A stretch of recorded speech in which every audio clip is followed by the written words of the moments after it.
I am Ro D. Rowe. This is brand new to me. I was a local radio icon. I didn't abide by the rules. Thanks to haters, it came to an end. I had to figure out my voice and my brand. What's changed in 2 decades? I've grown up, married my college love, and interviewed real bosses from all over. I eliminate the cell phone employee. Grind for the net. Put in the work. Become a master. This is Network Master. Joran Slane Oppelt is an award-winning producer, singer, songwriter, and owner and founder of the Meta Center of St. Petersburg.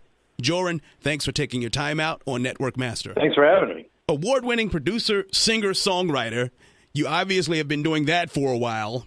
Tell us about it. Yeah, I was a musician for, I want to say, 20 years or so. Wow. I played, toured, performed, recorded all over. Won some awards for not only the compilation CDs that, we would produce here in the Tampa Bay area. We put out a few of those.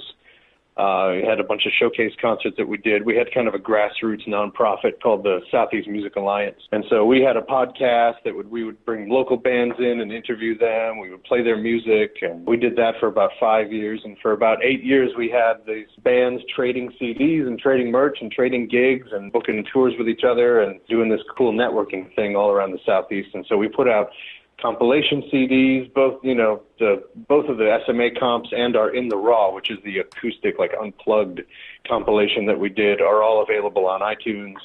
So we did that for a long time, and I was also in a band of my own called The Gita, and then later a band called Auditorium. Mm-hmm. We did it. We tried to travel around and put out records and did that thing until it just became, I became a father, and the last gig I played was an acoustic show a few months ago, but, before that I hadn't played in probably about 5 years. When you were talking about building your network, basically a lot of people think that if you can get a music video on TV, you're Fat City, man. The money rolls in, but they have no idea of the networking and the marketing that has to go on behind the scenes. What are some of the connections that, you don't have to tell us the people, but some of the ways you made connections and made them feel good enough to want to work with you? One of the most memorable stories is when we went to New York City to showcase a band called the Saturn V. And we went and we played at CBGB's and we played the Mercury Lounge. And we had a bunch of people from different labels and management companies who were,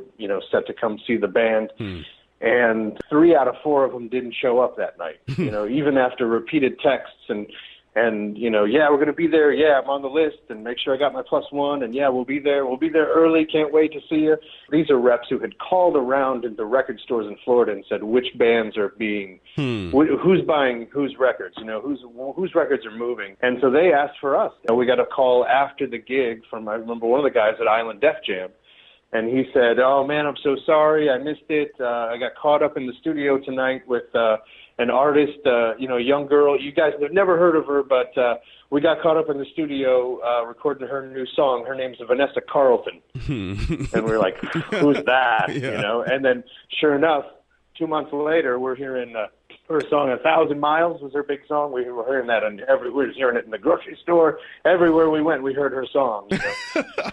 So you couldn't be too mad then because he actually was doing something productive. No, I can't be too mad. But he says, let me know the next time you're in town. And on the inside we're going, are you kidding me? This is, we worked to get here tonight. So that's the kind of stuff that you go through as a struggling musician, as an artist. Basically, a record deal is just a bank loan. They're going to bank